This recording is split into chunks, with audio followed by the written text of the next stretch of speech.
club in 1959 when he got his bronze medallion, and he was a member of the club throughout. He was a fantastic supporter to the committee of the club for many, many years, and a great contributor and a great character. Vivid memories of him on his mobility scooter, hooning down the road last year with a big grin, ear to ear, happy as a lark, and then to be able to scoot into the lift and come up into his new compound. We're so excited.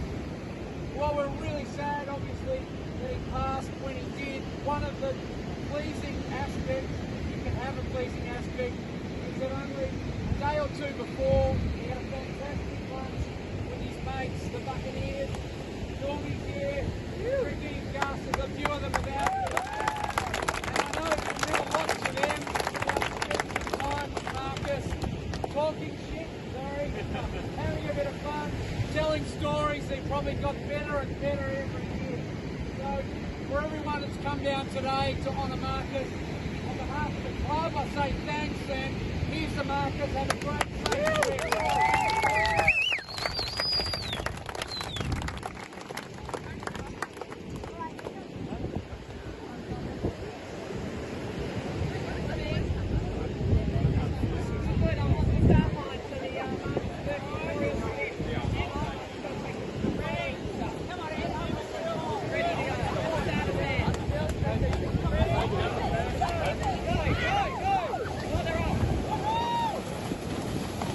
Just got 30 seconds to start. Lovely. They've had a great morning. They've had a really good morning. So that's good.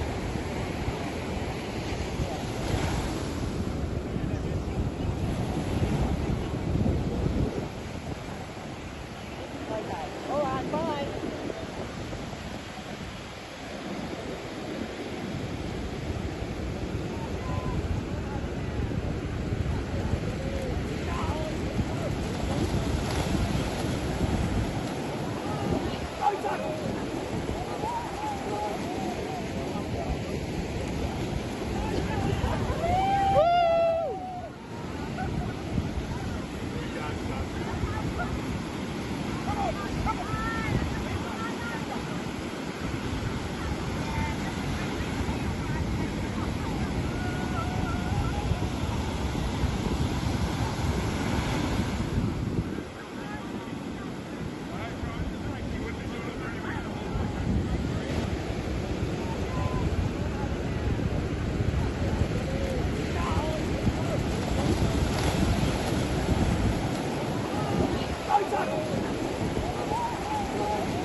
I'd just like to officially thank Norm Adams, who has organised today's memorial swim for Marcus.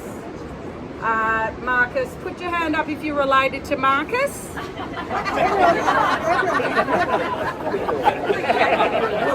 Anyone that's not sure? Anyway, it's great, Norm, that you got off your bum and organised that, because it's been a short while since Dad died. He passed away on the 16th of March, and because of Corona we could only really have a small family gathering, which Dad would really have been horrified that none of his friends were there, and I'm pretty sure he was looking around for people like Norm and all you other older crew. We didn't have an opportunity to have a funeral as such, and hopefully we'll have a few gatherings like this through the clubs and friends that people Dad made, especially the Portsea Surf Lifesaving Club. That's really special. I've written a few notes, and you can back me up on the details. But I think the club here was built in 1949, which would have had Dad at about 7 years old. Yeah. So this club, really, I feel Portsea Back Beach is almost like a spiritual home for Dad. So I don't know at the age of 7 whether he knew that this place was going to be so significant, but it was about 10 years later that he completed his bronze medal, which apparently the conditions were really bad at Portsea, so they held the bronze at Point Leo. And I can't remember who it was who said to me the conditions were so bad that Dad was the only one that actually managed to get his bronze medal on that day. Oh no, the full He wasn't that good. He wasn't that good. I can remember the first swim we ever did. Yeah. At a carnival, and it was down at Franklin Road, and we swam out, got round the boys and looked, and all we could see was the top of the cliffs. The waves were so big. Yeah. Marcus, he just revelled in those things. Yeah, yeah. Yeah, that's right. Okay, so he wasn't the only one, but the conditions... He might have told you. No, it was one of his mates who did it. Anyhow, Norm, you did it too. So I think Pete and Rich perhaps can back this up, that their holiday place was Mornington, really, and then you used to hitchhike down to Portsea, is that right? That's not right. Is that right? That is right. The show was right. You actually know this is child. Anyhow, so until Dora decided that this was where you all wanted to be and bought a house in Blair Road, and that possibly became like the best holiday party house in Portsea, going on all the stories that we've all been brought up on. I think that Dad's career down here saving lives was probably quite fertile, in that I've had lots of people come to me and say, you know, on such and such a day when the sandbank disappeared, Dad had come swooping in and like scoop up people and chuck them on the beach and then go back out to scoop up a few more. Yeah. He also had made his first fortune here, renting out surf mats.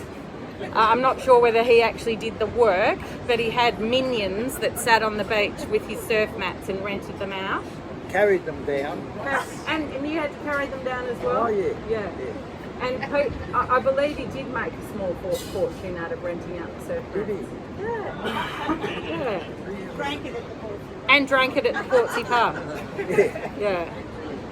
Anyway, my memory of the Portsea Back Beach is that you'd see flashes of Dad wherever you looked. You'd see him like out the back on a goat boat, dropping in on someone, and then he'd come running into the beach. There's always a Burt camp on the Portsea Back Beach, so he never had to worry about whether he'd be able to find something to eat or drink, because someone would be there. Pete, Jane. Just take it. Yeah, and he never sat on the beach.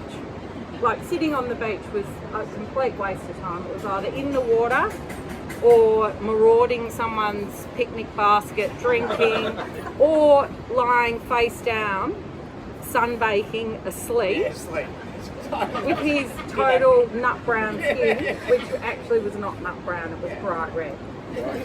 Yeah. So it was always, oh, where is he now? And you'd see the green moat, so you'd know he'd be here. But then the wind had changed, so, oh shit, got to go around, got to go over to the bay. Got to go quarantine. Got to go down to quarantine, got to go and see my mates here, got to go and see my mates there.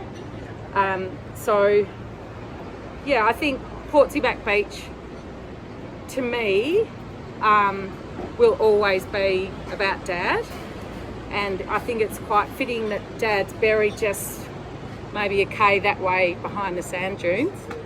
I really don't think that he's hanging around at his grave, but I know when he first was buried, it comforted me to know that he could perhaps hear the waves or feel the vibration of the waves through the sand dunes. Anyway, I know that he never used to come to Mass. Mum would take us to Mass, and he would come here. So this is his church. The graveyard's just over there behind that sand dune. And we'll always remember Marcus when we come to Portsea Back Beach. And thanks for all coming. Thanks, Kate.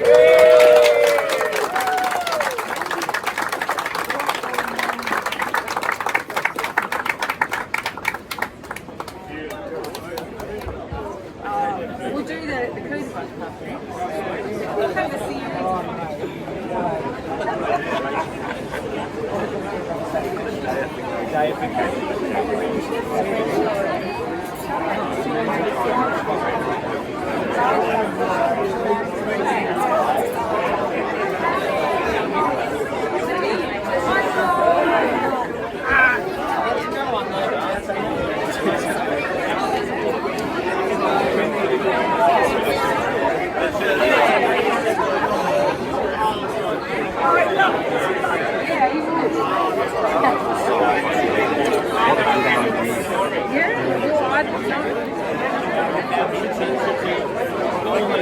That's what's all.